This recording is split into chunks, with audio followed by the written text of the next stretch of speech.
پیدائش 23واں باب۔ اور سارا کی عمر 123 برس کی ہوئی۔ سارا کی زندگی کے اتنے ہی سال تھے، اور سارا نے کریت اربا میں وفات پائی۔ یہ کنعان میں ہے، اور ہبرون بھی کہلاتا ہے۔ اور ابراہیم سارا کے لیے ماتم اور نوحہ کرنے کو وہاں گیا۔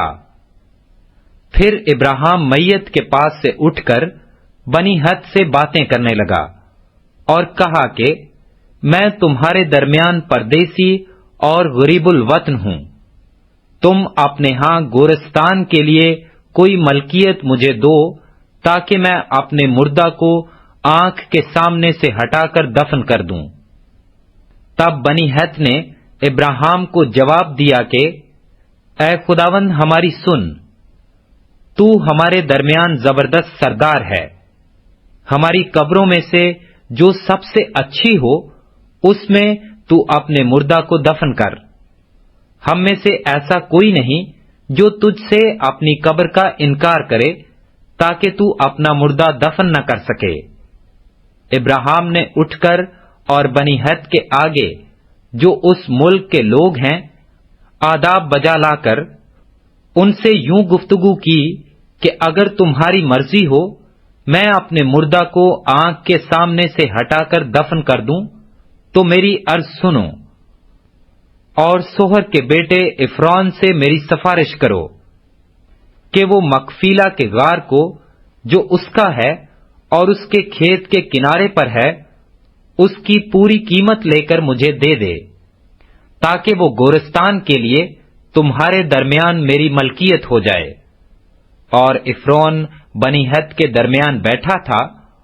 تب عفرون ہتی نے بنی ہت کے سامنے ان سب لوگوں کے روبرو جو اس کے شہر کے دروازہ سے داخل ہوتے تھے ابراہیم کو جواب دیا، اے میرے خداوند یوں نہ ہوگا، بلکہ میری سن، میں یہ کھیت تجھے دیتا ہوں، اور وہ غار بھی جو اس میں ہے تجھے دیے دیتا ہوں۔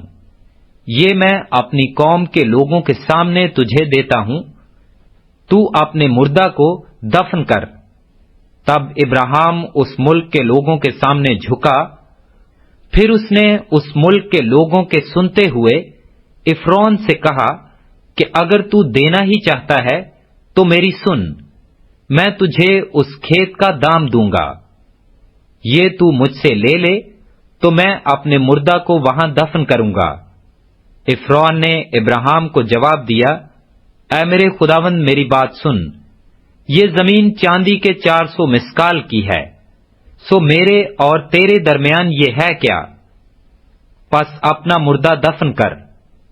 اور ابراہیم نے عفرون کی بات مان لی، سو ابراہیم نے عفرون کو اتنی ہی چاندی تول کر دی جتنی کا ذکر اس نے بنی ہت کے سامنے کیا تھا، یعنی چاندی کے 400 مسکال جو سوداگروں میں رائج تھی۔